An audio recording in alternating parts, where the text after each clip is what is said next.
Boom di nuovi contagi a Palma di Montechiaro, l'appello del sindaco, evitate i contatti con gli amici e i parenti e state a casa.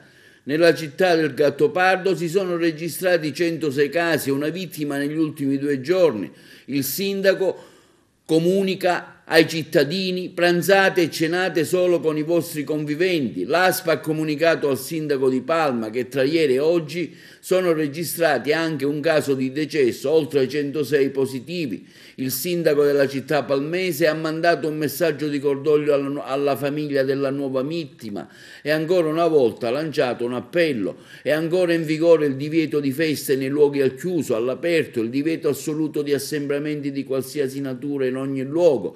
Abbiamo 243 positivi, continua Castellino, pertanto mi preme raccomandare ai miei concittadini di non fare visite ai parenti non conviventi e di limitare al massimo i pranzi e le cene tradizionali solo tra conviventi e uscire di casa solo se strettamente necessario. Intanto torna a salire il numero dei tamponi processati, che sono 59.829, e il tasso di positività in Sicilia scende al 10,7.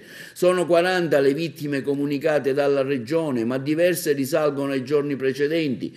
Costante peggioramento della situazione negli ospedali, dove aumentano i ricoveri, 12 nuovi casi in ingressi in terapia intensiva, 6.415 casi di Covid registrati nelle ultime 24 ore nell'isola, su 59.829 tamponi processati. A causa dell'alto numero dei test effettuati, il tasso di positività scende al 10,7%.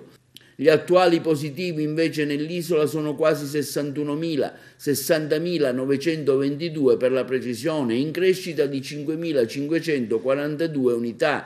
Dai numeri diffusi dal Ministero della Salute emerge che inoltre i decessi sono 40. Dalla Regione precisano che uno risale a oggi, 7 a ieri, 6 a Capodanno, 1 al 31 dicembre. Sono 833 i guariti. Sul fronte ospedaliero continuano a crescere i ricoverati in regime ordinario, che sono 893, 21 in più di ieri. In terapia intensiva al momento si trovano 114 pazienti, 59.915 quelli in isolamento domiciliare. La ripartizione nelle varie province isolane è questa: Palermo 1.100 casi, Catania 1.087, Messina 1.222, Siracusa 227, Ragusa 642, Trapani 495, Caltanissetta 415, Enna 481 e la provincia di Agrigento 746.